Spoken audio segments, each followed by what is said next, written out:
Então, boa noite a todos. É um prazer estar com vocês num segundo encontro aí desse nosso percurso formativo sobre a avaliação educacional no que diz respeito à elaboração do que a gente conhece como itens de prova, né? Pensando em avaliações teóricas, questões linguísticas cognitivas, do contexto da educação e da comunicação, voltada aí para as provas escritas, né? Elaboração de enunciados, de questões objetivas e dissertativas.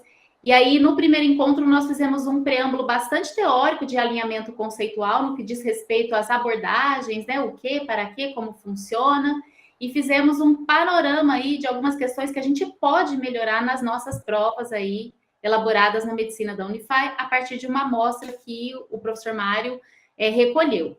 Hoje nós vamos seguir no nosso percurso com uma parte um pouco mais aplicada no que diz respeito à redação mesmo dos itens de prova. Então, o título do encontro de hoje, eu compartilhei, mas ainda não carregou, né? Agora está carregando. Aí. Vocês já estão vendo, né, meu slide? Avaliação educacional e os itens de prova, certo? Então, hoje ainda é no formato de webinar, mas eu já vou estimular vocês que participem, que me deem algumas respostas, que joguem o olhar analítico de vocês sobre algumas questões que eu vou colocar, né? Então, a gente espera um pouco mais de participação hoje. Na semana que vem e na próxima, encontros, né? Que a gente vai ter em novembro. Nos 2 próximos encontros, aí vai ser no formato de oficina mesmo. Aí vocês vão produzir algumas coisas aqui durante o nosso encontro. Então, eu organizei a agenda da noite em 3 momentos. Eu vou fazer uma breve introdução, retomando de maneira bem sintetizada o que nós conversamos a semana passada, o que é e para que avaliar nesse formato de prova, e qual é o papel da prova na avaliação educacional.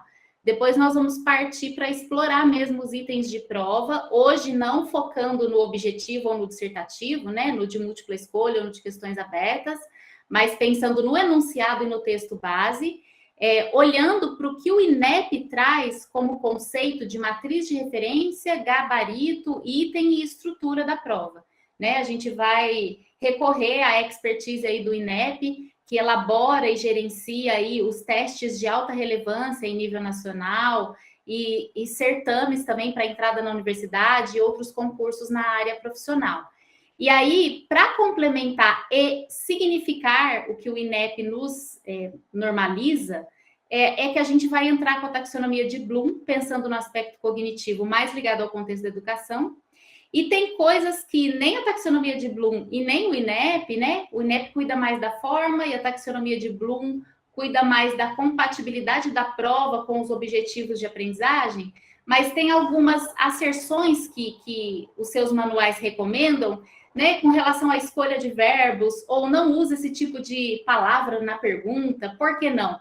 Aí a semântica das línguas naturais vai explicar, né? Então, meu papel como linguista é lançar esse olhar de significar e compreender por que não deve se usar aquele verbo, qual que é o sentido, né? Quando a gente fala de semântica, a gente está falando do significado que aquela palavra carrega, mas não só do significado literal, dos sentidos que ela evoca aí nos diversos contextos. A gente sabe que nas áreas técnicas não tem muito essa coisa de abrir muito o sentido das palavras, né? A gente tem quase que um glossário, então os sentidos são monossemizados. Mas mesmo assim, quando a gente está falando de termos gerais, a gente pode incorrer no risco de ser um pouco ambíguo, de ser um pouco vago, e isso vai ferir um pouco a validade da nossa prova escrita, né? Então, é isso que nos espera para esta noite. Então, começando aí, retomando alguns preceitos teóricos, o que é avaliar?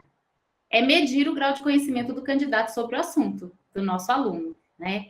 E essa competência, essa proficiência, a gente não consegue observar diretamente, por isso que a gente precisa de uma medida indireta, que é a prova.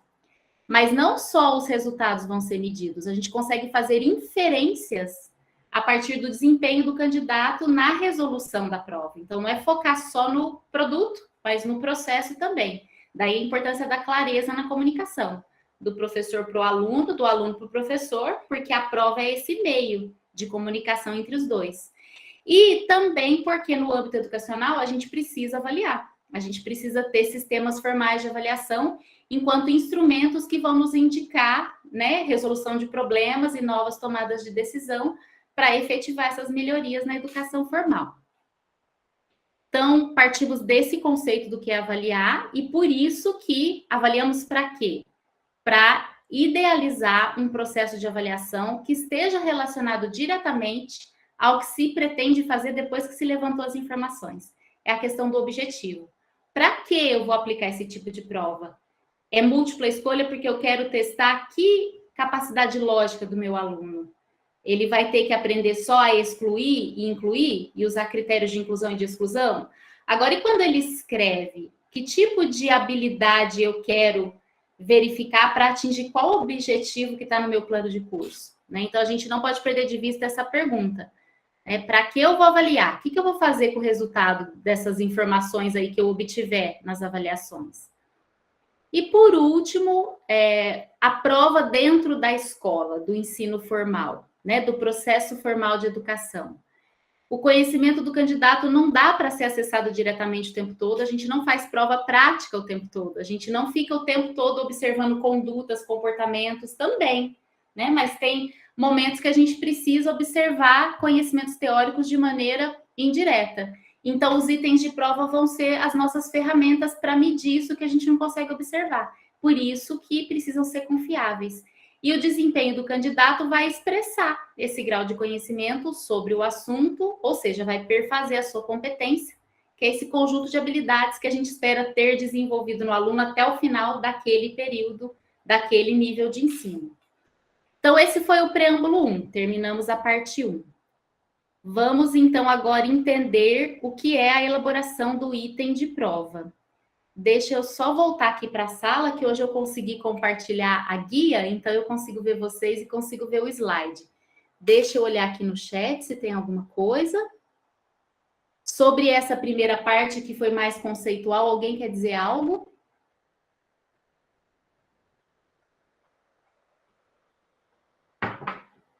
À vontade, viu, pessoal, para interagir comigo. Podem me interromper a qualquer momento.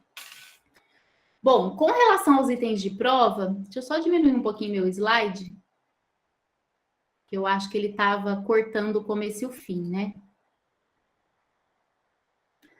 Bom, com relação aos itens de prova, o que a gente chama de item de prova? Eu tenho uma prova com 10 questões. A prova é o item de prova ou cada questão é o item de prova? Cada questão é o item de prova, né? E a gente vai ver a estrutura desse item de prova. Mas é preciso olhar de maneira crítica para esse item de prova que eu, professor, sou responsável por elaborar para fazer tudo aquilo que a gente acabou de falar. De fato, os itens de prova medem o que o candidato deveria saber do conteúdo? Lembram-se que a gente falou dos construtos da confiabilidade, validade e praticidade da prova. No material teórico que vocês tiveram no curso aí com o Carlos também, vocês falaram de fidedignidade, né? Que está pareado aí a questão da confiabilidade. Então, quando eu uso uma ferramenta válida, eu tenho resultados fidedignos, confiáveis, que sejam necessários e suficientes para eu observar desempenho e resultados. E para isso, os itens de prova são representativos do conteúdo? Ou seja, a prova, que é um conjunto desses itens de prova, 5 ou 10 ou 2 ou 3, ela contempla em quantidade e qualidade o conteúdo programático? A qualidade é indiscutível, mas e a quantidade? Será que dá para eu dar uma prova de 20, com 20 itens de prova, ou só com 2? Né? A gente falava um pouco sobre isso, sobre a questão da isonomia, da justiça, né? Dentro também desses aspectos de fidedignidade do instrumento de avaliação. Bom, o que é a matriz de referência para o INEP? É um instrumento norteador para a construção de itens. Então, quando a gente é contratado, eu já fui elaboradora de itens de prova do INEP para alguns certames. Quando a gente é contratado, a primeira coisa que eles entregam para a gente é o instrumento norteador dessa construção de itens de prova. O ponto de partida é essa matriz de referência. Quando a gente vai prestar concurso vestibular também.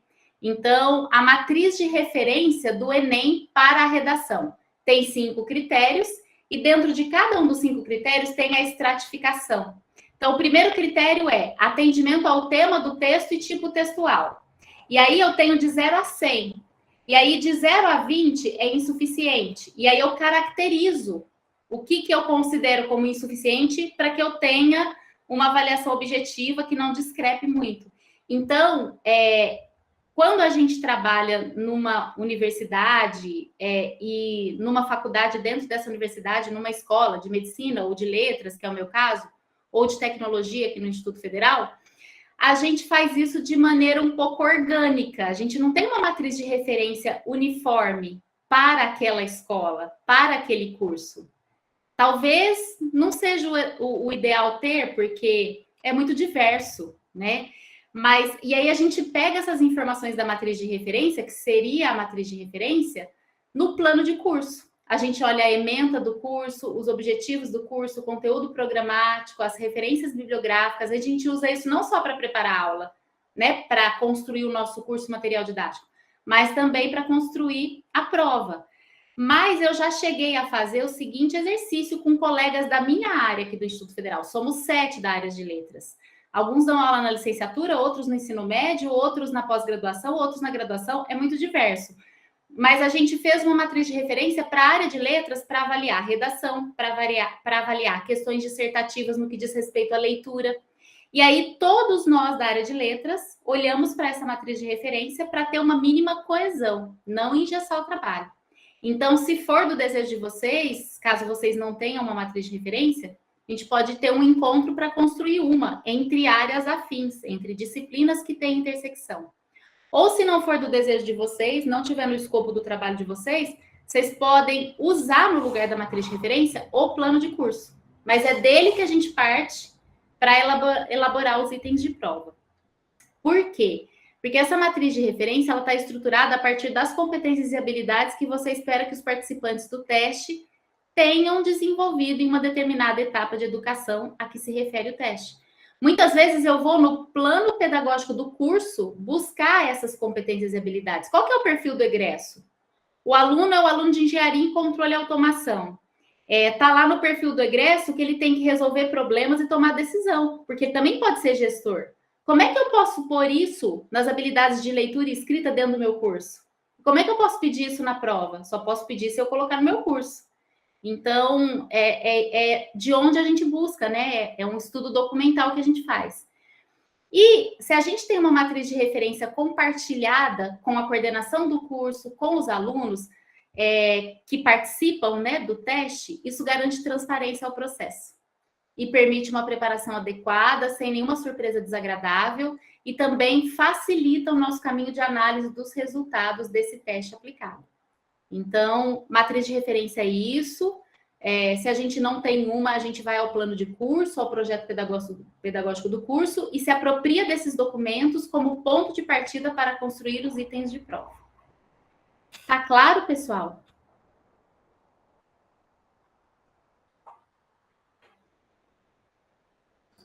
Bom, Rosana, oi, pode falar, Mário, por favor. Um dos nossos projetos, e como a gente viu combinado, é realmente nós termos no próximo ano um núcleo de avaliação, né? Então, eu acho que, sem dúvida, esse processo vai ser muito importante para nós, né? Para esses professores conseguirem organizar essa matriz, né?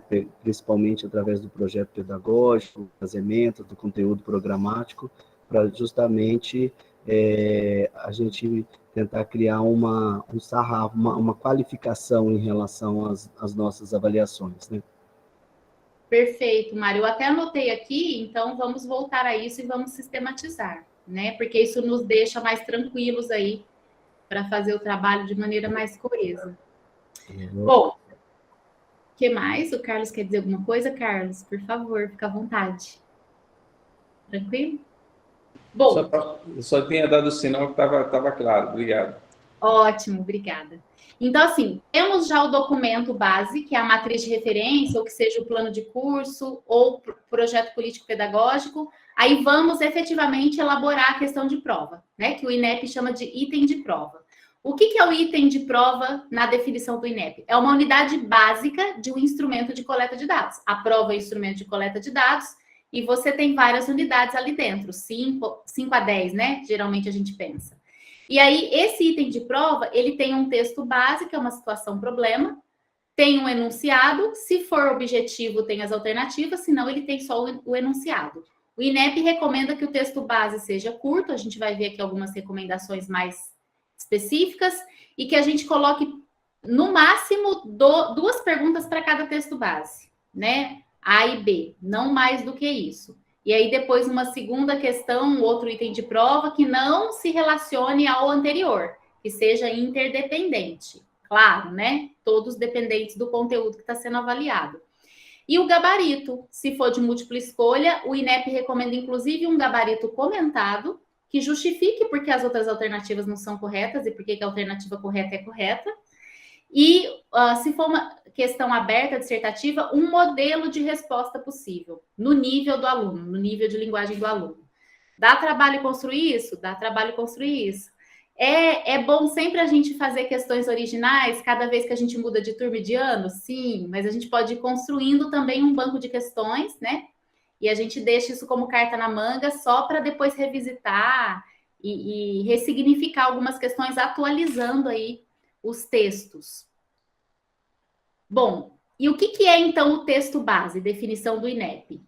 É uma situação hipotética, né? Você, claro, que pode usar informações verídicas de um estudo de caso, né? De um livro da área médica, de um texto de jornal, mas é um texto, é um gráfico, é uma tabela, ou um quadro, ou um esquema, ou um estudo de caso, ou um infográfico, ou um experimento. A taxonomia de Bloom vai recomendar que a gente faça uma avaliação, uma prova com itens variados, né? É claro que a gente não vai fazer um carnaval, né? Então, em toda avaliação minha eu vou ter que colocar um de cada tipo? Não necessariamente, mas tentar diversificar para a finalidade de atingir as competências diversas, né? Também fazer just for fun, sem ter um objetivo por trás, não tem sentido. Quem que formula esses textos base? Pode ser formulado pelo próprio elaborador, para o contexto daquele item de prova, ou a gente deve buscar em fontes confiáveis. Aí a gente referencia essas publicações que sejam de apropriação pública, que sejam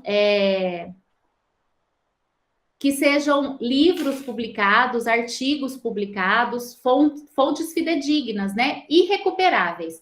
Porque às vezes o aluno, você coloca o item de prova com texto base e coloca o link de onde aquilo está disponível. E aí ele vai buscar isso na internet. Aí ele encontra uma prova de um outro sistema de ensino, de uma outra faculdade de medicina, com item de prova igualzinho. Aí ele fala, não foi meu professor que elaborou. Ele fez um Ctrl+C e Ctrl+V. Isso descaracteriza o meu processo de aprendizagem? Ou isso é padrão? Então, a gente tem que pensar nessa questão da fidedignidade, porque os itens de prova são recuperáveis se a gente copia e cola de outro banco de questões, né? E essa questão de ser recuperável, muitas vezes o texto base não vai estar mais disponível naquela fonte online.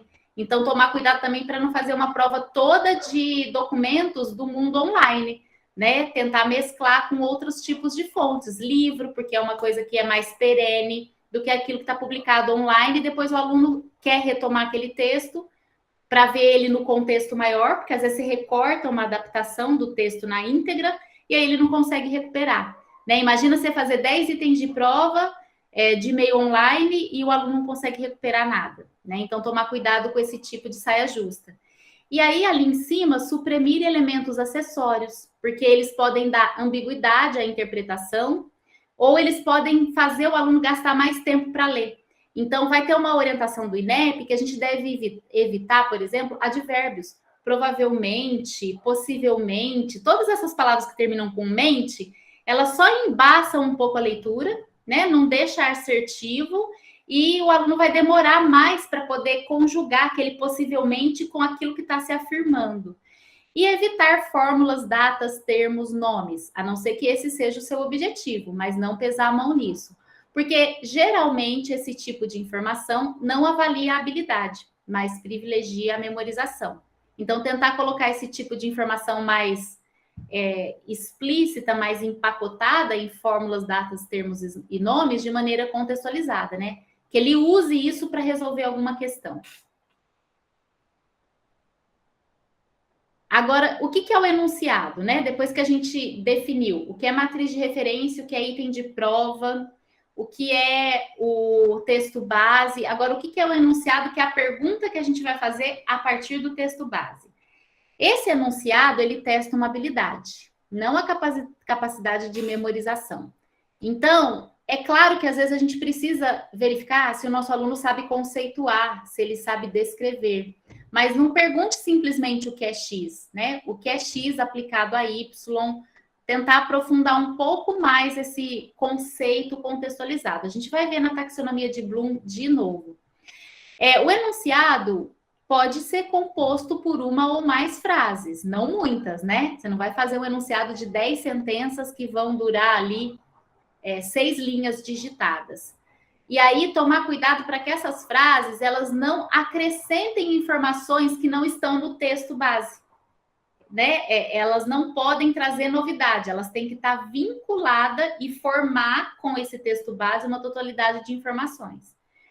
E com relação ao uso da linguagem, usar termos impessoais. Considere-se, calcula-se, argumenta-se. Né? Não usar o eu na hora de elaborar a questão. Não empregar termos negativos, a gente falou um pouco sobre isso na semana passada, porque isso dá um nó cognitivo no aluno, principalmente se tem outro não, menos com menos é mais, e aí ele tem que ficar mais testando se ele é polvo do que testando se ele reconheceu aquele conceito, né, e tem habilidade para resolvê-lo. Então, evitar exceto, incorreto, não, errado, falso, porque isso soa a pegadinha, né, e a gente já superou essa fase na educação. E evitar termos generalizantes também, como sempre, nunca, todo, totalmente, absolutamente, completamente, somente. O INEP coloca essas questões e a gente fica se perguntando, mas por que não? Então, a semântica vai explicar. A gente vai chegar daqui a pouquinho na semântica, a gente vai ver a questão das relações de escopo. Como o negativo e o generalizador, eles abrem demais o escopo ou restringem demais o escopo, e aí não testa aquilo que você quer testar, né? Você faz aí uma dissonância cognitiva, para menos ou para mais. Agora, além de ter uma matriz de referência, um item de prova que tenha um texto base, um enunciado, eu preciso ter um gabarito e as boas práticas também nos recomendam que a gente elabore esse gabarito, mesmo na correria, a gente sabe que é um desafio, antes de aplicar a prova, né? E se a gente se disciplina a fazer isso, a gente percebe que o percurso todo é muito mais suave para a gente e para o nosso aluno. A gente responde menos recurso de prova, os alunos ficam menos insatisfeitos, a gente tem mais tranquilidade na hora de corrigir, se a gente tem um gabarito bem estabelecido. Muitos erros a gente evita quando faz o gabarito antes de aplicar, porque ao responder a prova, a gente percebe falhas na elaboração. Então, a gente consegue prever também e solucionar esses problemas. Então, se a gente tem questões de múltipla escolha, a gente vai ter o gabarito de A a D ou de A a E, né? Com uma única alternativa correta que responde a situação problema. E aí, na semana que a gente for falar de itens de múltipla escolha, a gente vai falar sobre os distratores plausíveis de novo. E é recomendado que a gente não tenha só o gabarito de A a E, mas que a gente tenha um gabarito comentado. Como quando a gente aplica a prova à distância no Moodle, né? Eu coloco o feedback para os meus alunos quando eu aplico um questionário objetivo. Por que que ele acertou? Qual que é a justificativa daquela alternativa ser a correta? E eu sempre coloco as ressalvas, né? Por que que as outras são falsas? Grifo, explicito para o meu aluno. Isso também dá autonomia para a gente e para eles. A gente não perde tanta aula de revisão de prova. É claro que a gente tem que, sim, comentar a prova resolvida na aula, mas a gente não se alonga tanto nisso e eles ficam mais autônomos aprendendo a verificar aquilo que eles fizeram, né? Quando eles têm o resultado em mãos. E quando a gente tem uma questão discursiva, fazer um modelo de resposta esperada. Ah, mas eu vou escrever no meu nível. Não, se põe no lugar do aluno, né? Vai olhar o livro-texto dele, vai olhar de novo a matriz de referência. Bom, recapitulando as etapas, ó, se a gente for lá no manual do INEP, eu filtrei para nós aqui o principal passo a passo. Ali começando do item do meio de cima e no sentido horário, ó. Então, o que o INEP recomenda? Na matriz de referência, selecione a habilidade a ser avaliada, a competência a ela associada e os objetivos do conhecimento abordados. Eu preparo prova olhando o plano de curso, né, os objetivos, o PPC, a matriz de referência com a minha estratificação de qual peso que eu vou dar para cada questão. e tento balancear. Olha, eu trabalhei até esse ponto aqui do conteúdo, foi um bimestre, eu trabalhei tantos capítulos, né? E aí, nesses capítulos, eu tenho 5 habilidades. Vou elaborar 2 questões para cada habilidade? Então, a gente olhando essas referências, esses documentos, a gente consegue equalizar. Fica mais objetivo o trabalho. Depois, utilize o conteúdo como meio e não como fim no processo de avaliação. Senão vai virar memorização, decoreba, você vai começar a pedir o que é, fórmula, né? Elabore primeiro o texto base, depois o enunciado e as alternativas, se for de múltipla escolha, né? Então, a gente tem aquele momento de invenção, né? Do eureka, que a gente vai em várias fontes, em vários livros, e vai buscando ideias, gráficos, infográficos para colocar ali na nossa prova. Depois vai recortando. Construa uma situação-problema que possa ser desenvolvida com os dados que compõem o item. Aí a gente vai usar a taxonomia de Bloom.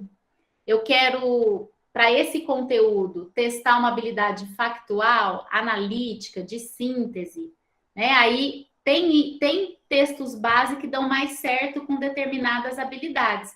Tem texto que tem informação muito explícita, que o aluno não precisa fazer dedução, indução, nenhum tipo de inferência. Então, aí a gente vai conhecendo os textos base que a gente recortou, ajustando a situação problema. Alguns professores pegam exercícios repetidos de lista de exercícios que eles resolveram durante o bimestre. Ou repetem exercícios igualzinho tá no texto base, né? Então, originalidade é uma coisa que o INEP vai recomendar também. Quanto mais próximos do cotidiano do estudante, melhor será o desempenho. A gente viu isso no conceito da validade, né? Senão ele vai sentir assim, escola é uma coisa, realidade é outra, né? Então, daí a justificativa dessa orientação do INEP.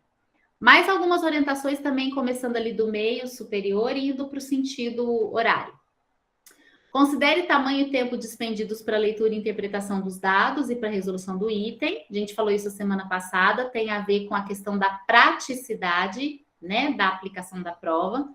Pesquise diferentes fontes para melhorar o nível do texto base e abordagem do item. A gente já falou sobre repetir questões de lista de exercícios, sobre pegar questões prontas na internet, né? Prefira fontes primárias de autoria explícita, textos curtos e integrais, de fácil compreensão, com linguagem adequada ao nível do estudante e aos objetivos de aprendizagem. É claro, gente, que isso tudo dá muito trabalho, é uma vida, né, fazendo isso, mas a gente não precisa fazer isso tudo de uma vez, a gente pode ir aos poucos construindo, né, essa prática, essa disciplina. Fontes primárias, documentos, né? Se a gente pega um livro, já é de alguma forma uma fonte secundária. Mas se a gente vai para a terciária, de repente a gente pega um autor-fonte daquela teoria que a gente estuda, aí você fala assim, mas deixa eu ir para o divulgador, né? Ou deixa eu ir para a Wikipedia. Então, aí a gente vai desempacotando muito conceito. Eu lembro do pessoal do curso de psicologia, falava assim, professora, você não tem noção, até o Freud em alemão chegar no português já descaracterizou o Freud, porque tem Lacan, que é francês, que já traduziu do alemão para o francês.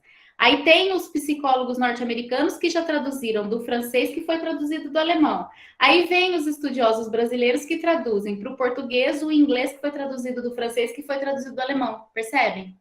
Então, assim, mas eu não sei alemão para traduzir da fonte. Mas tente não pegar tantos atalhos dessa forma, né? Porque a gente acaba desfocando a informação.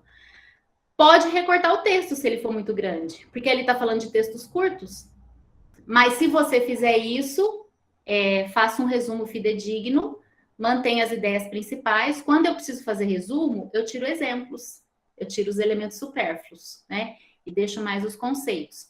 E aí você indica na fonte, adaptado de, e coloca a fonte. E os aspectos essenciais ali, ó. Objetividade, concisão, originalidade, ordem direta, adequação, simplicidade, correção da linguagem, clareza, precisão, impessoalidade, adjetivos e advérbios. Vou comentar alguns com vocês. Quando a gente vê ali, ó, objetividade, concisão e clareza, parecem a mesma coisa, né? A objetividade diz respeito à estrutura da sentença. Faça uma frase curta, que tem um sujeito, um verbo e um complemento. Porque prova não é hora de argumentar. Se eu disser assim para vocês, olha, eu corrigi as atividades que vocês me entregaram. Suponhamos que eu tivesse dado uma atividade na semana passada, pedido para cada um de vocês me trazer um item de prova elaborado. Se eu chego aqui e falo assim, pessoal, eu corrigi a atividade de vocês e fizer uma reticências, vocês não vão saber se o que eu vou falar na sequência é uma notícia boa ou uma notícia ruim. Mas se eu disser a frase de uma vez, pessoal, eu corrigi as atividades e vocês foram muito bem. Eu corrigi as atividades, mas vocês não foram bem. É isso que é objetividade. Quando você vai para a literatura, para o romance, para o cinema, embora vocês tivessem feito a atividade que eu pedi, eu não preciso nem complementar, eu ponho uma reticência, porque é subjetivo, e o embora já puxou a minha argumentação de que vocês não foram bem. Gente, olha, não queria falar não, sabe? Mas embora... Então, isso é objetividade. É você não ficar usando períodos complexos que põe vírgula, aí encaixa um ou seja, um isto é, um embora, assim como. Faça frases coordenadas. Adição, põe um argumento e o segundo, no máximo. 2 verbos no máximo. É isso que é objetividade para um gênero textual, que é a prova. Que tem que ter clareza. A objetividade, ela sustenta a clareza. Ela sustenta a simplicidade. Se a oposição, um argumento, mas o outro argumento. Né? Não ficar pondo embora lá no começo da frase, mesmo porque a gente dá ambiguidade. Se eu falar assim para vocês, ó, embora o Corinthians tenha jogado bem, quem que é corintiano aqui? Embora o Corinthians tenha jogado bem, ele perdeu. Agora, se eu falar assim, embora ele tenha perdido, ele jogou bem. Para quem desses 2 sujeitos, o que importa é a política de resultados. Não tem essa balela de que o importante é competir. Olha só. Embora o Corinthians tivesse jogado bem, ele perdeu. E muito provavelmente não é um corintiano que vai falar isso. É aquele que quer dizer, olha, perdeu mesmo. Agora o corintiano vai tentar justificar. Não, gente, embora tenha perdido, ele jogou bem. Ué, mas o importante é ganhar ou o importante é competir? Então, se você começa a fazer períodos complexos com esses operadores embora, a despeito de, destarte, ademais, que a gente tem mania no Brasil de usar, inclusive, em texto científico. Aí, quando você vai fazer um pós-doc no exterior, é tudo tão claro, tudo tão simples, tudo tão direto, você enxuga o texto assim, espreme, de 5 páginas que o brasileiro escreve, sobra uma. Se você chegar com um projeto de pesquisa no departamento com mais de 1 página, eles já negam sem ler. E aqui no Brasil não. Tem essa cultura de ficar enrolando. Então, a objetividade diz respeito a períodos que são simples, claros. Agora, a concisão é uma outra habilidade. Não é a habilidade de estruturar a lógica das ideias numa frase. A concisão é a habilidade de empacotar o maior número possível de informações numa palavra. Então, ao invés de eu escrever, o computador está se tornando cada vez menor e mais acessível. Você diz, o computador é compacto e barato. Tá vendo? Você pegou ali 12 palavras e empacotou dentro de 5. Como é que a gente faz isso? Usando o dicionário. Eu não sei se vocês usam o dicionário eletrônico OAIS. Eu recomendo, todo lugar que eu vou fazer curso, que façam uma assinatura, pus aí no chat, do dicionário OAIS eletrônico. É pela UOL, e aí você faz uma assinatura institucional. Eu não escrevo sem esse dicionário minimizado, porque ele tem uma gramática dentro do dicionário. Quando você consulta o termo, ele tem algumas abas. Então, não só você substitui palavras, quando você percebe que a tua frase já teve 2 linhas, uma linha já é bom para o tamanho de uma frase. Digitada, acho que é muito ainda, né? Mas vamos pensar em uma linha e meia, se você quiser pôr bastante informação. Percebeu que escreveu uma frase só, com vírgula, sem ponto final, deu 3 linhas. Primeiro, veja se você não está empacotando uma coisa dentro da outra e fazendo um período muito longo, né? Põe 2 argumentos no máximo. Onde é que você vê o argumento? Pelo verbo. E vê qual que é o operador que está ligando, se você inverter, se não dá 2 sentidos, igual essa do Corinthians. Vê isso primeiro.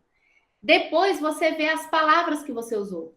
Vê ali o espectro de 3 palavras em torno de um nome, de um substantivo.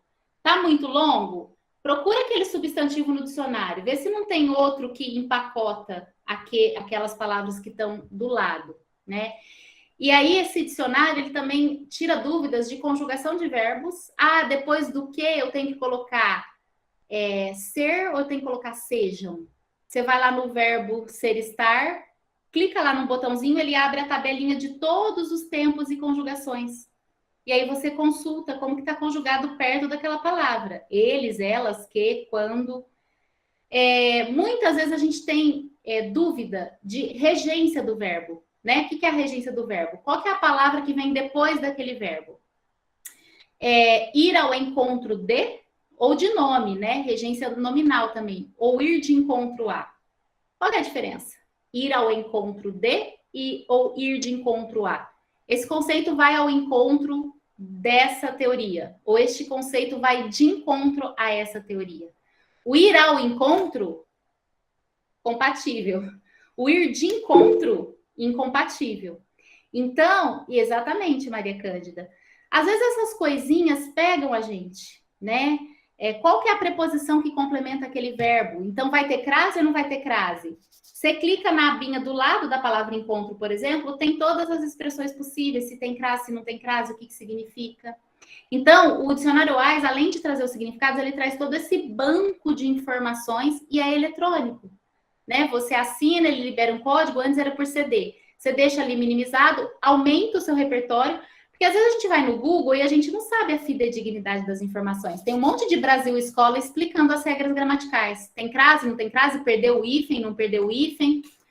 Outro recurso legal para essas questões que o INEP coloca, vou colocar aqui no chat também, é o VOLP da ABL. Eu pus a sigla aqui no chat. Se você digitar no Google VOLP ABL, é o vocabulário ortográfico da língua portuguesa, da Academia Brasileira de Letras. Tem como você baixar o aplicativo ou tem como usar na web, o site. Ele não é um dicionário, ele é um banco de palavras e expressões que são aceitas oficialmente na língua portuguesa. Então, o aluno fala assim, professora, presidenta é certo? Já foi aceito? Ou eu tenho que escrever presidente? Ou presidente a presidente? Um aluno de química me perguntou, professora, eu estou fazendo um experimento, vou escrever o relatório. É esfumar, esfumaciar, esfumaçar? Eu falei, olha, na maquiagem é esfumar, na química eu já não sei, vamos procurar? A gente digitou todas as variáveis da palavra. Aquela palavra que não existe oficialmente, que é do linguajar comum, vai aparecer verbete não encontrado. E aquelas palavras que existem oficialmente estão lá. Aí você vai ao dicionário para ver a diferença de sentido. Ou a gente não decora as regras do hífen e nem da acentuação. Então, dia a dia, ainda tem hífen ou não tem mais? Digita no VOLP, com hífen e sem hífen. O que for a forma correta vai aparecer, vai acusar. O que não for vai aparecer verbete não encontrado. Então, essas ferramentas nos ajudam na hora de manter o uso da língua, a correção da linguagem, a clareza, a precisão, né? A impessoalidade. Como é que eu posso dizer isso sem usar um vocabulário afetivo, que é um adjetivo? Então, procura lá nos sinônimos e também consultem no VOLP. São ferramentas que a gente passa até para os nossos alunos, né? Porque para que eles também zelem pelo bom uso da língua portuguesa ao responder, resolver os trabalhos, as provas, fazer as redações. Então, com relação a essa parte dos aspectos essenciais da língua, tudo bem, pessoal? Podemos avançar aqui? Alguém quer comentar alguma coisa? Compartilhar algum recurso que vocês usam nessas questões?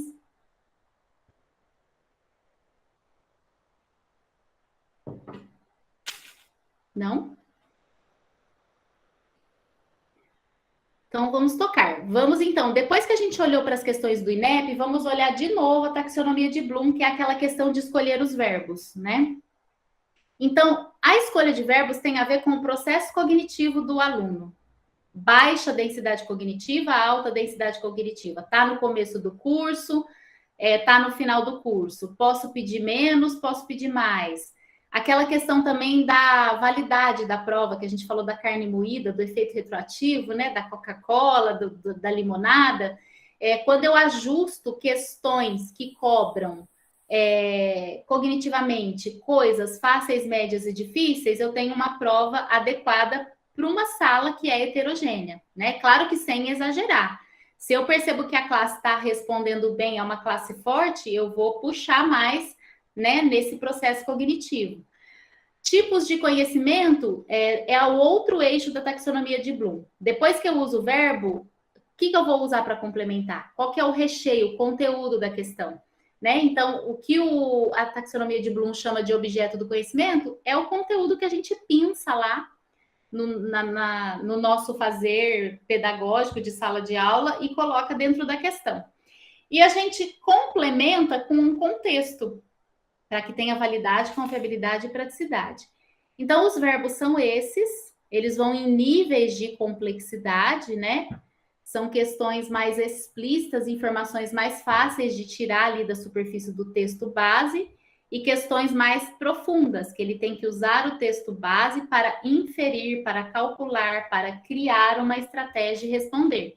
Então, ali, aplicar, analisar, avaliar, criar, um nível de complexidade maior.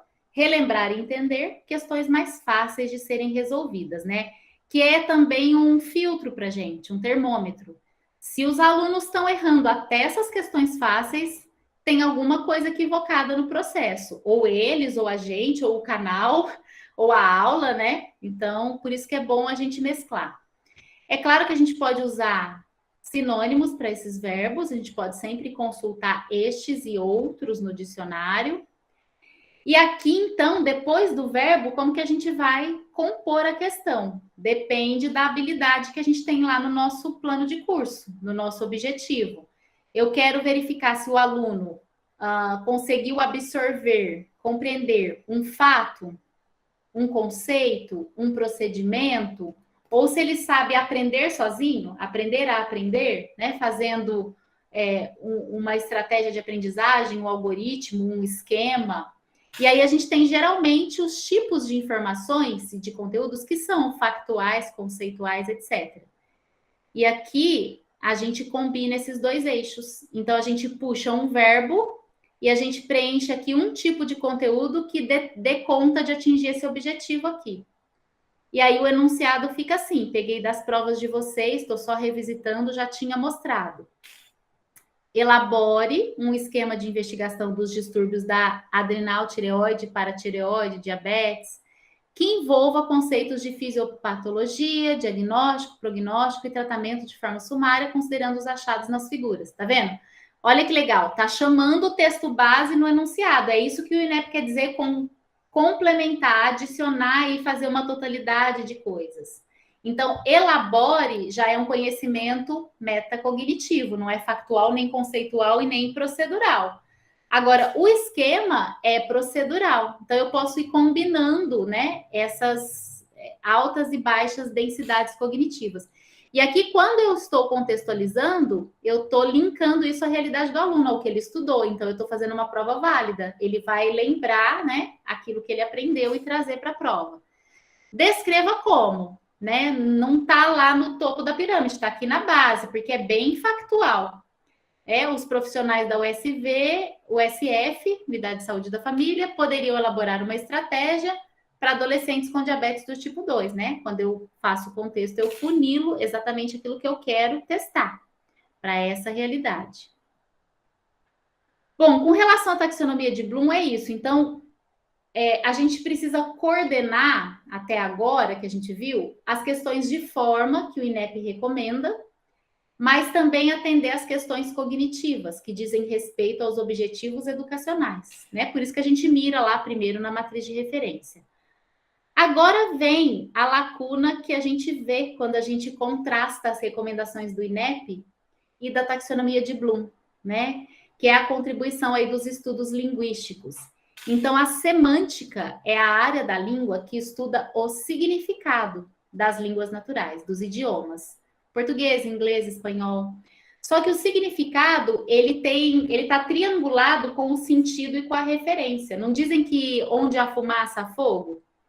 Fumaça não é o significado de fogo, é o sentido de fogo. Quando a gente está no trânsito, ou quando a gente vê uma simbologia na porta de um departamento, que é aquele ícone, aquela semiótica da informação, né? E aí a gente entra outras linguagens visuais, auditivas, olfativas. A gente tem sentidos que não estão só no significado da língua, né? Então, se eu digo, olha, matriz de referência é um documento o quê? É o significado.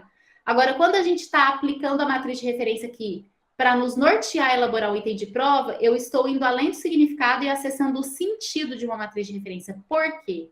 Porque eu tenho contexto. Então, eu preciso de um referente no mundo real concreto, porque se eu digo assim para vocês, ó, não dá muito para fazer esse exemplo quando a gente está online, mas se a gente estivesse presencialmente, acho que dava mais efeito. Se eu estou numa sala de aula física com vocês e digo assim, fogo, vocês vão olhar para mim e falar assim, o que ela quer dizer com isso, tá vendo? Vocês sabem o significado de fogo, mas vocês vão querer acessar o sentido daquilo, a minha intenção. Ela tá de fogo, ela quer fogo para acender o cigarro, ela tá querendo dizer que alguma situação na sala de aula, mas é fogo, hein? Tá vendo que o sentido pode ser não literal, ele pode ser metafórico, inclusive? Agora, se eu digo assim para vocês, fogo, e vocês estão vendo cheiro de queimado e sinal de fumaça, vocês vão todos correr da sala. Por quê? Porque vocês acessaram o sentido de perigo atrás da palavra fogo. Por quê? Porque tinha referente do mundo concreto. Tinha a fumaça e tinha a minha voz de desespero e tinha o cheiro de queimado. Então, quando a gente escreve o item de prova, o aluno tem contato com essa superficialidade, que é o significado das línguas naturais, porque ele é alfabetizado. Mas qual que é o sentido que está por trás disso? Ele vai buscar o sentido nos referentes que ele tem, que são elementos do mundo concreto da prática profissional dele, para o qual ele está se capacitando.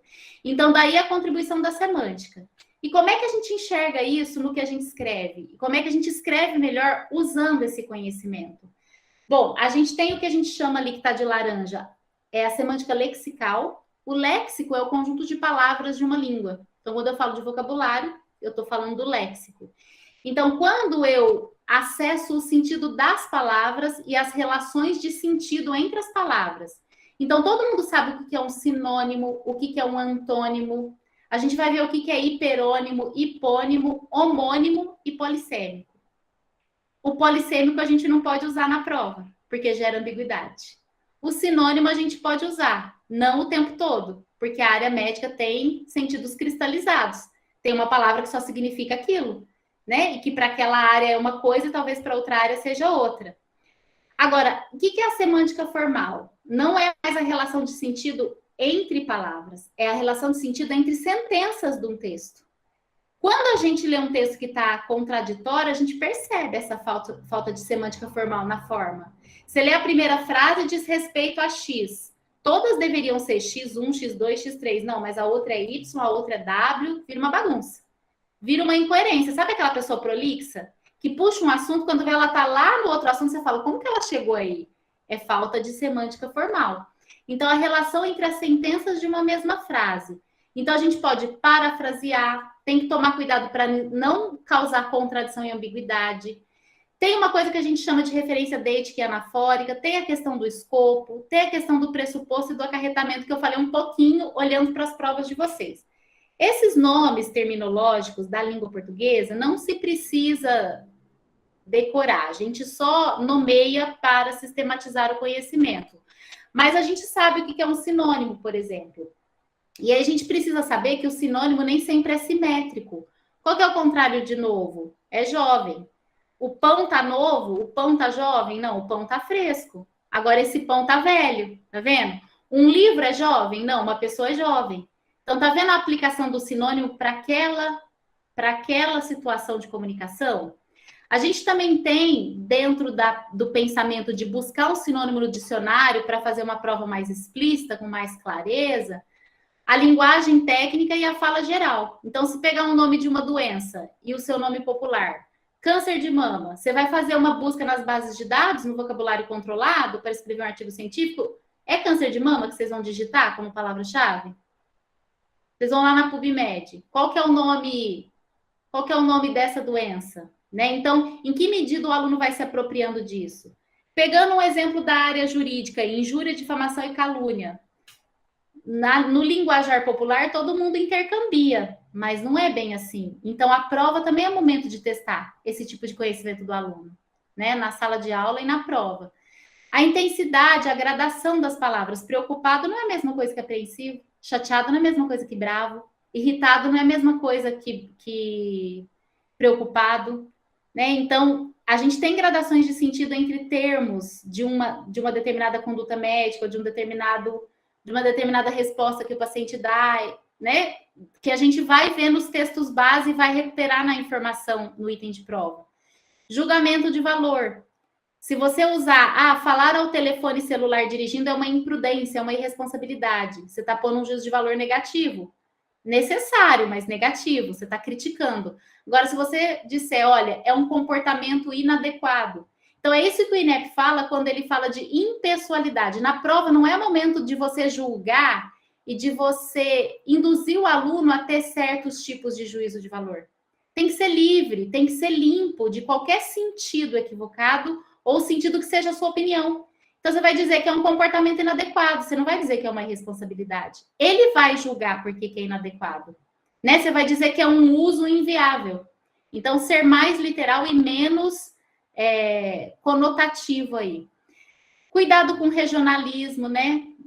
Se fosse curso de gastronomia de nutrição, nomes de alimentos, batata barô, mandioquinha salsa, macaxeira, não sei. Qual que é a norma culta popular? Norma culta, né, para todo o território nacional. Não usar gírias, cuidado com arcaísmo ou neologismo, né, que são as palavras antigas que já caíram no desuso, ou as palavras muito novas. Então, será que meu aluno conhece o que é uma avença? Será que ele não conhece como acordo? Porque acordo é um termo mais novo, é mais neo, né, não é tão arcaico. O coloquial e o erudito, é claro que numa área técnica a gente não vai usar o coloquial, mas às vezes o erudito não é conhecido. E esse último aí, as weasel words, são aquelas palavras evasivas que estão no vocabulário hoje em dia do nosso politicamente correto.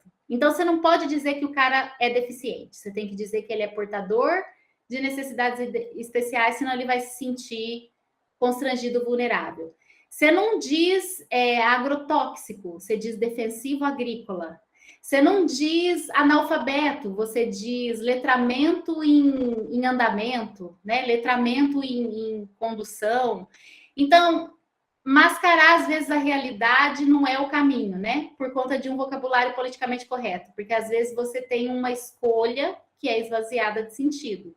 Então, tomar cuidado com esse tipo de conduta, principalmente em prova, né?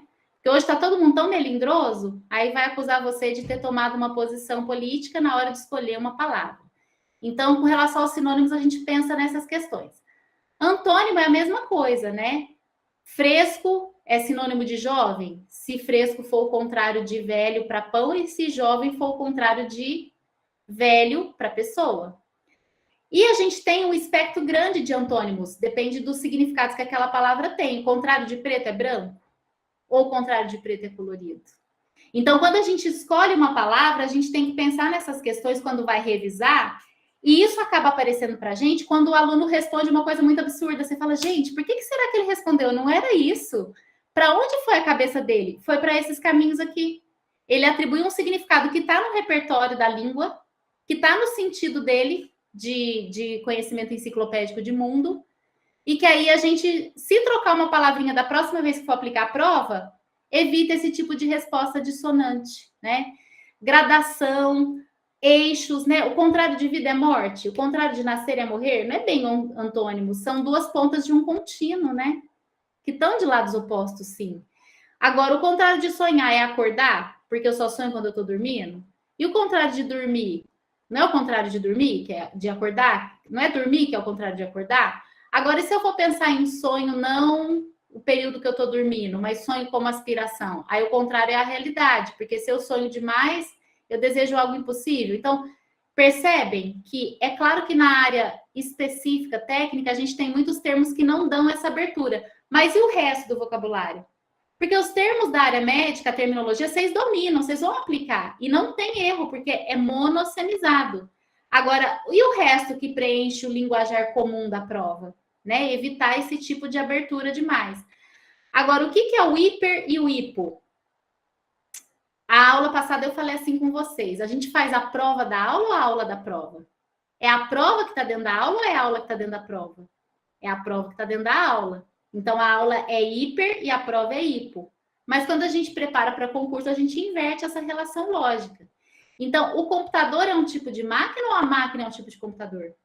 Então, computador é hipo de máquina, que é hiper de computador. Então, essa relação, ó, mesa móvel, faca é um tipo de talher, termômetro é um tipo de instrumento.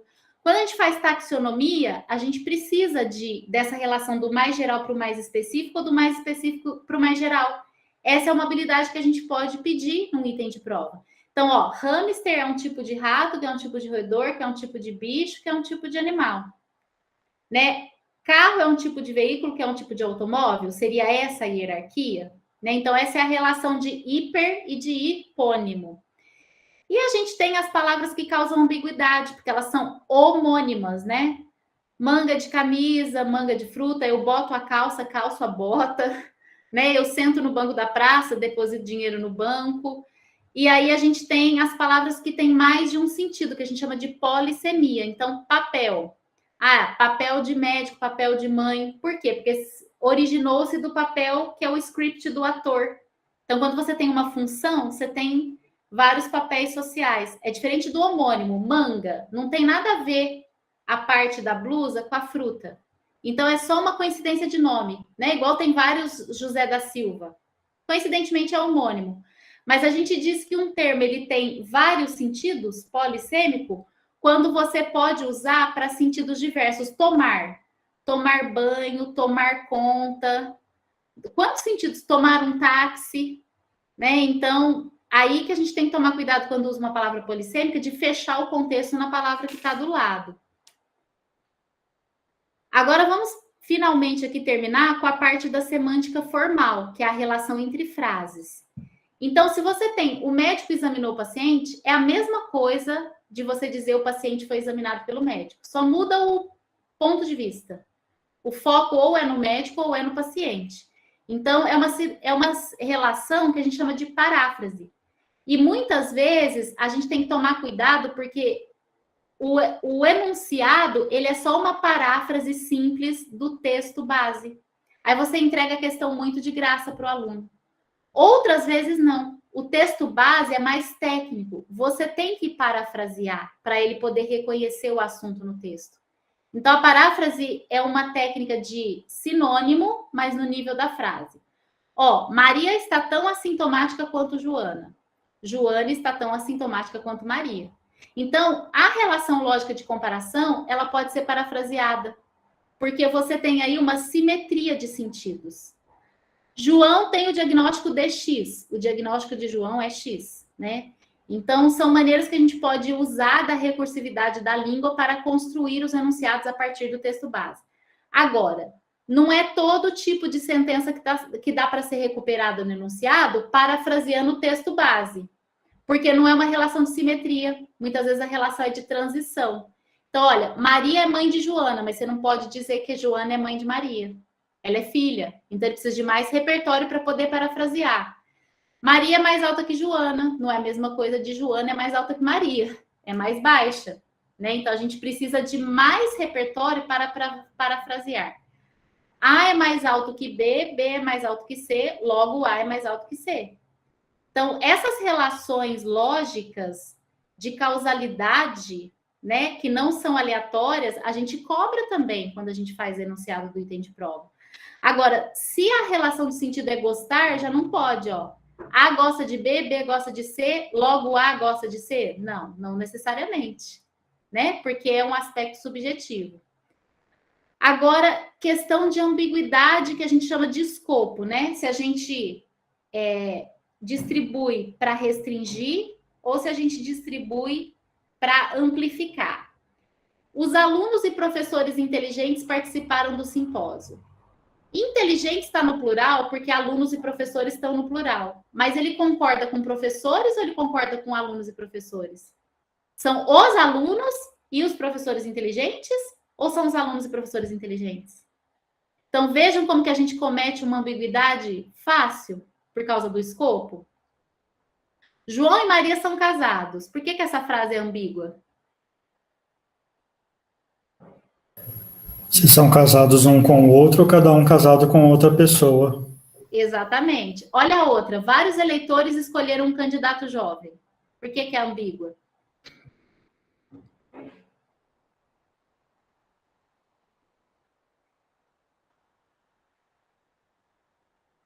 É a mesma coisa da próxima ali, ó. Cada aluno nesta sala leu um livro.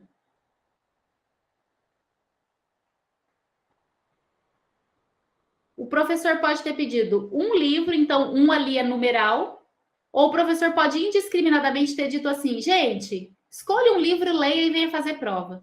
Mesma coisa do candidato. Só tinha um candidato jovem, os outros eram velhos, ou havia vários candidatos jovens e você escolheu um qualquer. Então, o um, ele é polissêmico. Ele pode ser um numeral ou ele pode indeterminar o sujeito. Né? Então, tomar cuidado, colocar o candidato jovem e colocar o nome do cara. É isso que a gente quer dizer lá no INEP com explicitar, clareza, simplicidade. Olha, todos nessa... Esse exemplo eu falei a aula passada. Todos nessa sala são médicos. Faltou um S ali. O contrário, por isso que a gente deve evitar generalizações e negativos, escopo de foco negativo e generalizador. O aluno, ele vai ali, na hora, puxar na cognição que o contrário de todos é ninguém, porque o contrário de presença 100% é ausência 100%. Mas se eu tiver uma pessoa na sala que não é médico, eu já neguei a sentença. Então, o contrário de todos nessa sala são médicos é nem todos nessa sala são médicos, a Rosana não é. Eu já nego essa asserção de todos.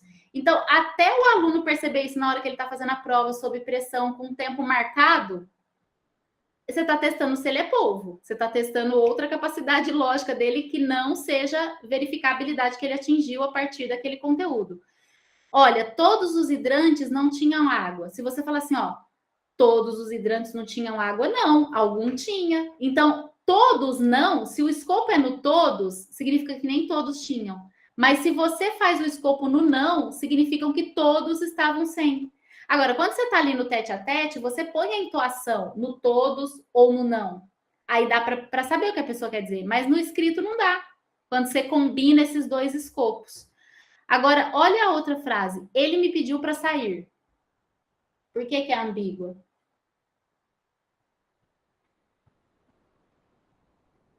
O que faltou ali? Ali ficou ambíguo porque a pessoa não explicitou um elemento, ela deixou implícito. Porque na fala a gente deixa implícito o tempo todo. Mas na escrita tem que desempacotar, tem que explicitar. Se ele pediu para ele mesmo sair ou se ele pediu para que você saísse. Exatamente. Então, ou ele mandou eu sair, ele me pediu para eu sair, saia. Ou ele pediu permissão, professora, posso sair? Ele me pediu para ele sair. Então, você tem que colocar ali, ó, ele me pediu para ele sair ou ele me pediu para eu sair. Porque senão na prova vai dar duas respostas possíveis, aí já era, né? Aí você vai ter que aceitar as duas respostas. Então, assim, são exemplos ilustrativos, claro, né? Depois a gente tem que enxergar isso dentro da nuance do que a gente usa no item de prova. Tem também uma questão que a gente chama de deixis e anáfora. Do grego, deixis significa prova, realidade, e anáfora significa transporte para trás. Então, quando você fala, a vizinha do João gosta dele está retomando o João. É uma anáfora. Mas se o Pedro estiver passando ali na porta e falar, gente, uma fofoca, sabe a vizinha do João gosta dele? E apontar para o Pedro. Então, o dele não é o João, é o Pedro. Não é anafórico, não está recuperando uma coisa que está no texto. É deítico, está recuperando uma coisa que está fora do texto. Igual quando alguém sai do estabelecimento comercial e deixa um bilhetinho assim na porta, volto já. Você não sabe a hora que a pessoa saiu, você não sabe o que é a noção de já para ela, você não sabe se você espera, se você vai embora. Então, a gente não pode, no texto, colocar palavras que se referem ao que está fora do texto. Não tem salvação fora do texto. O aluno tem que encontrar as informações do texto. Ah, mas eu quero que ele recupere alguma coisa que ele aprendeu na aula. Tá, mas o texto tem que ancorar. Né? Ele pode até, por memória, por inferência, recuperar o amplo, mas aquele texto tem que ser representativo. Né? E aí, com relação a isso também, quando a gente escreve neste país, neste ano, este documento, a gente está apontando para coisas da realidade, né? Neste país é o Brasil. Se você escrever nesse país, você está recuperando um país que foi mencionado antes. Então, tomar cuidado com o isso, o isto, né? O isso aponta para antes, o isto aponta para depois ou para fora do texto. Que são detalhes, assim, de redação. Agora, os subentendidos e os implícitos, né? Que o Mário perguntou. O que é acarretamento? Então, coloquei aqui. Quando a gente deixa uma coisa implícita no texto, para testar a inferência do aluno, você pode usar ou pressuposto ou acarretamento. O pressuposto é uma informação que se mantém mesmo que a gente negue a sentença. Então, se eu digo assim, ó, o paciente parou de ter desmaios. Conclusão, ele desmaiava. O paciente não parou de ter desmaio. Conclusão, ele desmaiava. Então, para você saber se aquilo pressupõe a outra coisa, põe aquela mesma frase que você escreveu na prova no negativo. Se você chegar à mesma conclusão, tá certa, tá válida. Você pode afirmar daquele jeito, você não vai causar nenhuma ambiguidade. Agora, tem o acarretamento, que é quando uma sentença implica a verdade da outra pelo significado das palavras. Então, não tem a ver com o contexto. O aluno vai encontrar a informação no significado das palavras. O paciente conseguiu fazer o tratamento. É a mesma coisa de dizer o paciente fez o tratamento. E aí, preferível dizer que ele fez o tratamento. Ah, não deu para o paciente fazer o tratamento, foi improvável. Tudo isso causa aquilo que a gente falou de concisão e de simplicidade, né? Vamos fazer aqui um exercício, ó. Acarreta ou não? Pedro cozinhou um ovo, Pedro ferveu um ovo. Ferveu a carreta que ele cozinhou? Ou o contrário, cozinhou a carreta que ele ferveu? O único jeito de cozinhar é ferver? Ou tem outros? Agora, olha a segunda, ó. O Pedro ferveu um ovo. O Pedro cozinhou o ovo. Se ele ferveu, o ovo vai ficar cozido como resultado? Aí você vai falar, depende do grau de fervura. Se ele deixar só 1 minuto, não vai ferver. Mas não estou entrando nesse mérito. Ele ferveu como fato. Então, a segunda acarreta e a primeira não acarreta. Porque você pode cozinhar de outros jeitos. Agora, se você ferveu, ele vai estar cozido. Olha o outro par de frases ali. Cecília viu uma menina correndo. Cecília viu uma pessoa correndo. Acarreta? Menina é pessoa? Pode intercambiar, não pode? Não é um sinônimo ali, é um hiperônimo, né? Um tipo de pessoa é a menina. Agora, olha a outra. Juca ouviu uma pessoa cantando. Juca ouviu um homem cantando. Só existe pessoa homem? Então não acarreta, né? Porque para ser pessoa, pode ser homem, pode ser mulher, pode ser menina, pode ser idoso. Então a primeira acarreta, porque menina é pessoa, mas a segunda não acarreta. Porque pessoa não é só homem. Agora, Rui sempre come sobremesa. Rui sempre come doce depois do almoço. O acarretamento ali está em 2 lugares. A sobremesa e o doce, e a sobremesa e depois do almoço. Sobremesa é só depois do almoço? Sobremesa é só doce? Se a gente for no dicionário, é iguaria ingerida depois das refeições. Você pode comer uma fruta, que não é um doce. Então, não acarreta. Tá vendo? Veja que tem uma relação de hiperonímia e hiponímia. Tá na língua o sentido, não tá para fora. João tirou 10 na prova. Alguém tirou 10 na prova. Uma pessoa é alguém? Então, acarreta. E o João e Maria são casados, vocês responderam no exercício anterior, né? Não acarreta, porque eles não são casados necessariamente entre si. Agora, olha o pressuposto. O acarretamento é um sentido dentro do outro pela relação do significado da palavra, explícito, na língua, significado do dicionário. O pressupõe ou não, a gente precisa negar a primeira frase para ver se a conclusão continua sendo a mesma. Então, se eu digo, Luiz começou a tocar clarineta, se ele começou, é porque ele não tocava antes. Agora, vamos pôr o não na primeira. Luiz não começou a tocar clarineta. Se ele não começou a tocar clarineta, a segunda frase é uma conclusão válida? Se ele não começou, ele não tocava, né? Então, pressupõe. Agora, só o João sabe o caminho para a casa do Marcelo. Ninguém mais sabe o caminho para a casa do Marcelo, só o João. Conclusão válida. Agora, só o João não sabe o caminho para a casa do Marcelo. Ora, se só o João não sabe o caminho, ninguém mais sabe ou alguém sabe? Se só ele não sabe, pressupõe que alguém mais sabe. E se alguém mais sabe, não é ninguém. Então, ali a segunda frase não pressupõe a primeira. Não necessariamente, né? Tem uma nuance de sentido que dá uma outra interpretação. Regina continua morando em São Paulo. Se ela continua morando em São Paulo, é porque ela já morava. Agora, ó, Regina não continua morando em São Paulo. Se ela não continua, é porque ela já mudou. Mas se ela não continua e ela já mudou, é porque ela morava antes. Então, a segunda pressupõe a primeira. Né? Você pode dizer que elas são compatíveis em sentido.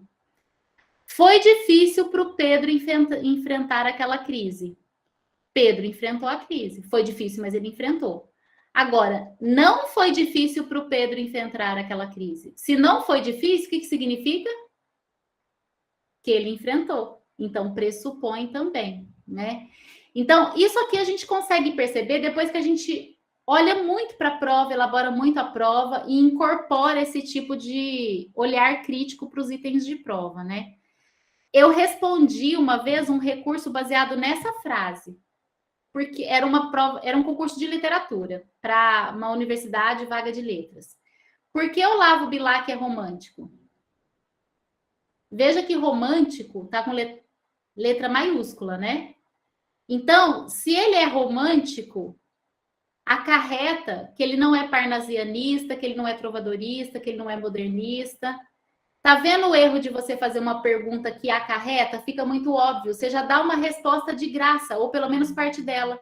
Você já está afirmando dentro da pergunta, o aluno já vai eliminar uma escola literária. Você já deu uma exclusão para ele na alternativa. Então, o acarretamento tem o lado bom e o lado ruim.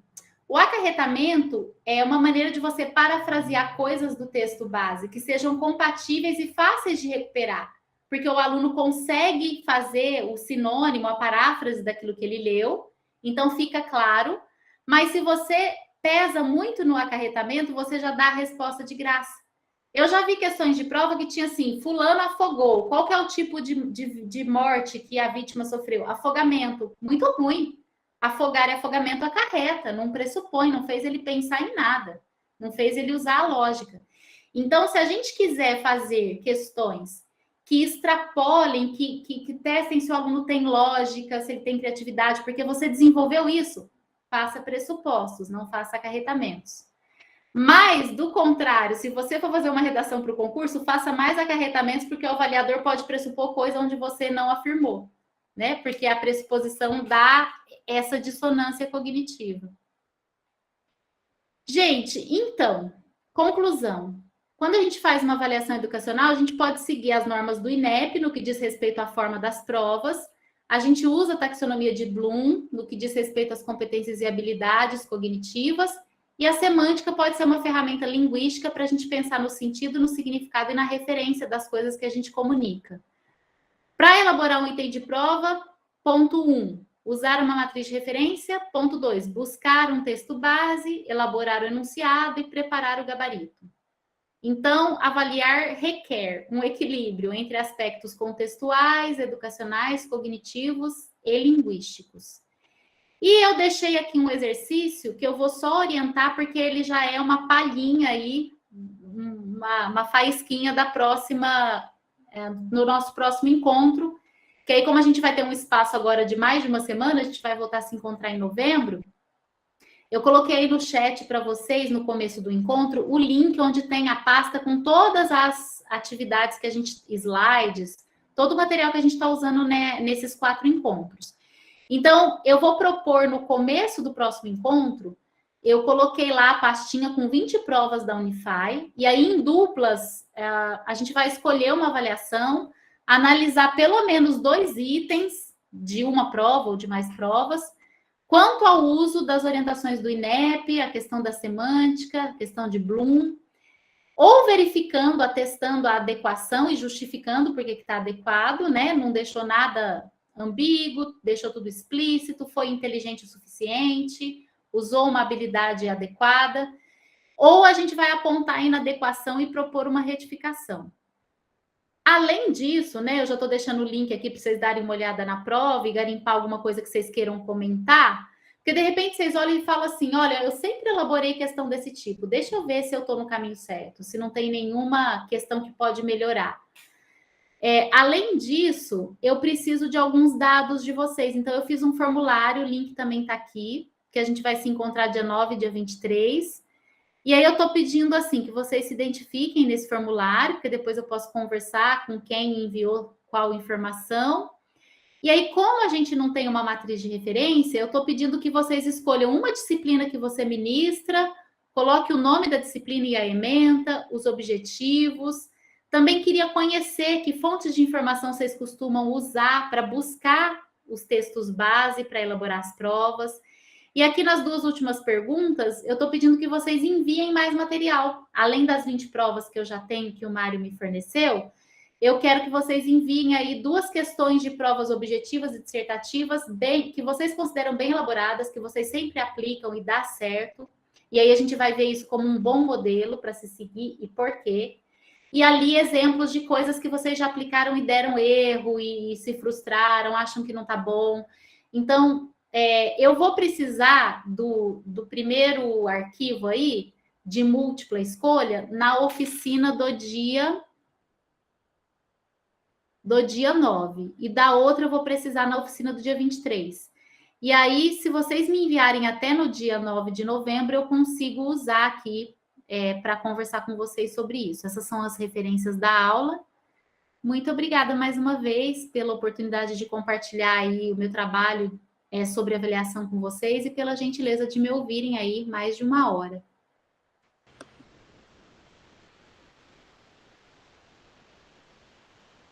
Aí a gente tem um tempinho ainda para comentários, né, Mário? Tirando aquela gordurinha de 10 minutos que a gente esperou.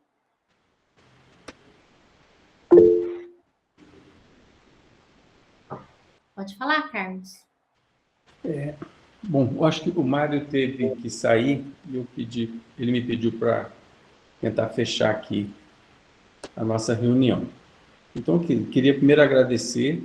Quer dizer, eu sou filho de professor de latim e de português. Então, fazia muito tempo que eu não vi uma aula tão erudita quanto essa. Ou seja, o meu pai, que era uma pessoa muito doce, ele morreu há 3 anos atrás com 93 anos. Quando ele ia ficar bravo conosco, ele ia até a raiz da palavra. Então, assim, nas raras vezes que meu pai ficou bravo conosco, ele ficava bravo com uma palavra e ia à raiz, o que é que significava exatamente. Então, assim, mesmo quando ele estava bravo, ele nos ajudava, vamos dizer assim, a tentar entender uma língua que é um desafio brutal, que chama português. Isso é uma coisa. A segunda coisa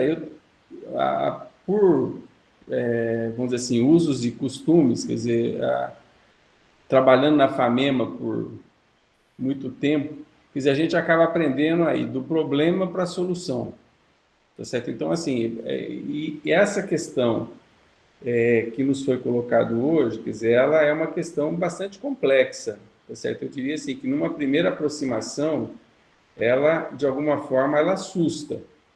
E a gente vai precisar de um tempo, vamos dizer assim, para consolidar e para sedimentar tudo que a Rosana nos colocou hoje. E habitualmente, ou seja, uma forma de aplanar esse caminho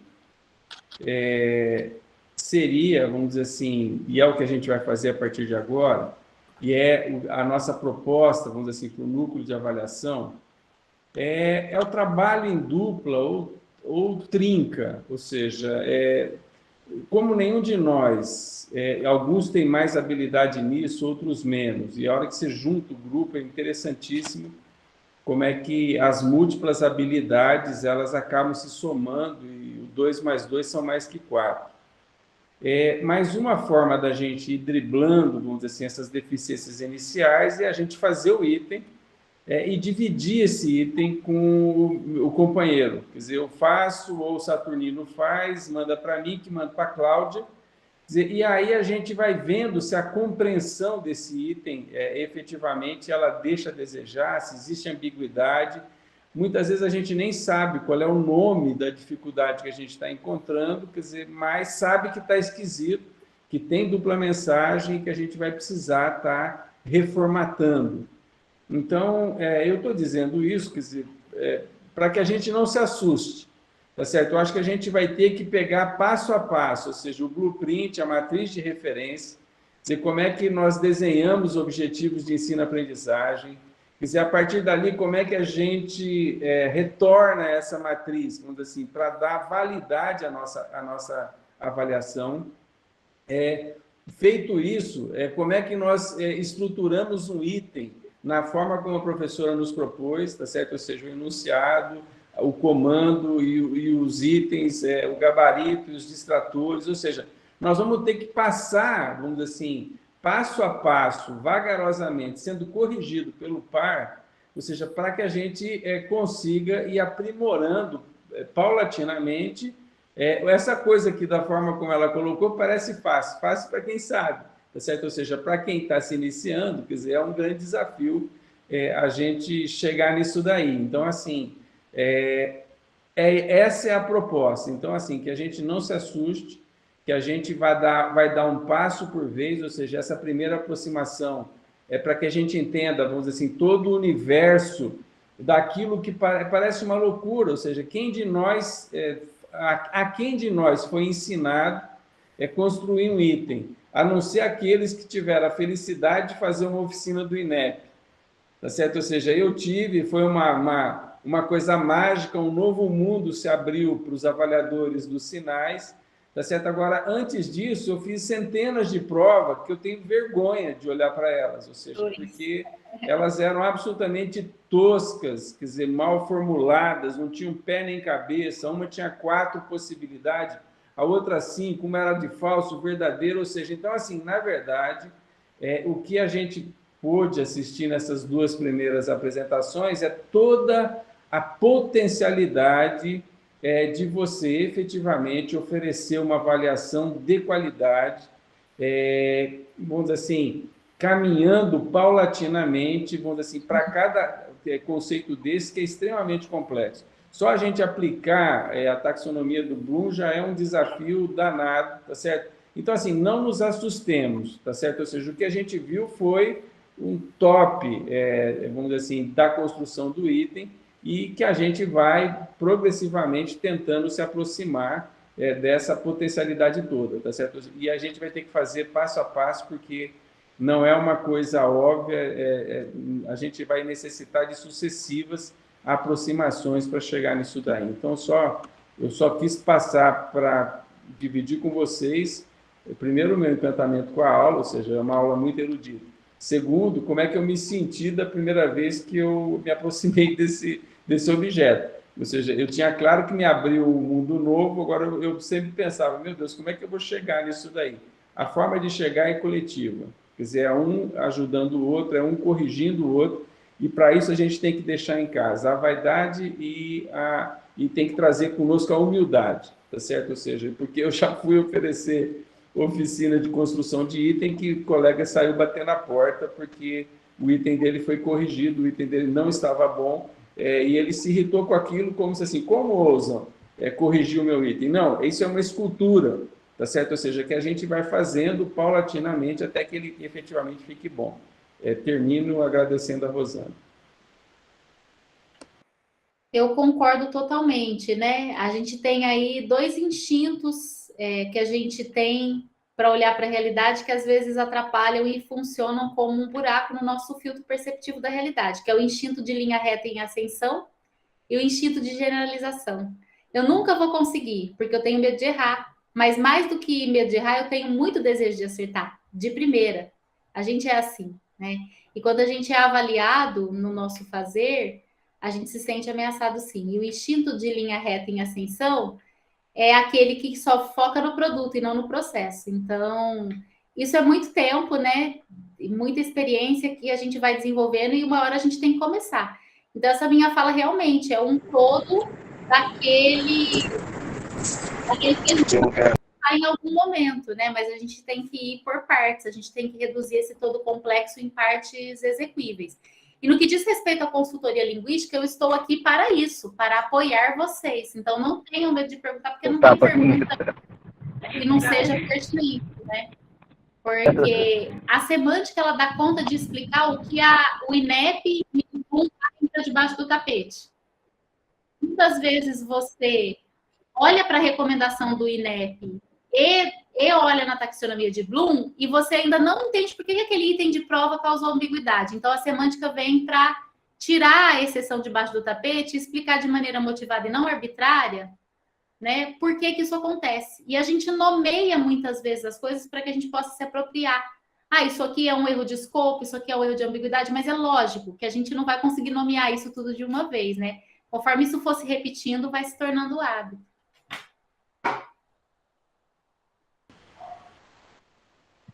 Mais alguém?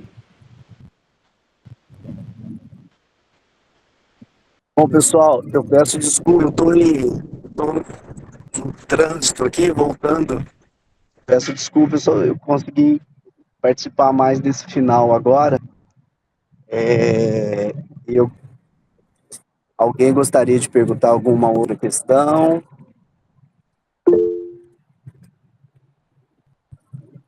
Everton, levantou a mão. Everton. Podemos. O Everton, Mário. Professora Rosana, quando você fala que fazer questões que peçam a alternativa incorreta é uma pegadinha, eu acho que, não sei, não estou convencido ainda de que tenha problema você colocar 4 afirmativas certas e uma errada e pedir para marcar a errada e não a certa. Você pode me explicar melhor por que é pegadinha colocar uma questão que peça a incorreta e não a correta? Não é totalmente proibido fazer isso, contanto que você não coloque uma palavra em algum momento que também tem o escopo negativo. Que aí vai acontecer essa dissonância cognitiva do aluno, logicamente, calcular o in, que é um prefixo negativo, e alguma coisa negativa, e vai induzir ao erro. Então, assim, eu também não vejo questão, não vejo problema de preparar esse tipo de questão. É uma recomendação do INEP, porque é melhor a gente generalizar e não correr o risco, porque para preparar uma questão do tipo assinale a incorreta, você tem que tomar muito cuidado em não colocar nada de escopo negativo em nenhum momento das alternativas. Porque se você colocar alguma coisa negativa, menos com menos vai dar mais e vai poder induzir ao erro. Então, assim, pode fazer esse tipo de questão com essa restrição. Tem que tomar o dobro de cuidado para elaborar, né? Então, se você... Igual quando o aluno vai fazer prova para o Enem, o aluno vem perguntar para mim, professora, eu vou usar um tipo de argumentação dedutiva ou indutiva? Uso o arroz com feijão bem feito, que é a argumentação dedutiva. Você vai da tese geral, depois você vai comprovando com os exemplos. Porque para você escrever uma redação indutiva, com exemplos específicos e fechar num mote geral, você tem que ser muito habilidoso. Então, pode elaborar a questão desse tipo, mas tomar cuidado com não fazer se chocar aí várias questões de escopo de generalização e de negação, porque aí vai dar esse duplo sentido, né? Entendi, obrigado. Temos mais 3 minutos ainda.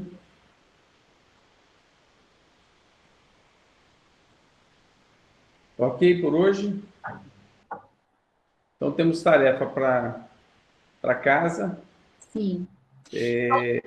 Pode falar, professor. Eu acho que, não só complementando, eu acho que esse tipo de intervenção que o Everton fez é muito rica. A gente precisa discordar das coisas, né? Então, façam mais esse tipo de contribuição, porque aí realmente a gente tira a prova dos 9, né? Eu estou entendendo mesmo por que eu faço isso, ou se eu faço isso, de que maneira eu tenho que fazer, né? Tudo, se for explicitado e tudo se tiver um objetivo por trás e se condisser com aqueles princípios da validade, confiabilidade e praticidade, não tem problema nenhum a gente fazer, né? Não é proibido. Então, obrigada pela contribuição aí, Everton. Mário, você ia falar? Não, eu tô em trânsito, eu tô com dificuldade, o sinal está bem ruim. Tranquilo, estou encerrando aqui. Pode ir tranquilo. Perfeito, obrigado, pessoal, um abraço. Outro, boa noite. Obrigada, gente, boa noite, até o dia 9. Então, assim, obrigado aí a todos pela presença assídua. Obrigado, Rosana. Então, até dia 9 de novembro, tá bom? Tenha uma ótima restinho de semana aí, tá? Obrigada para vocês. Tchau, também. obrigado. Vamos desligar todo mundo para desligar o recorde, tá bom? Tchau, gente, boa noite. Tchau, tchau, Berton.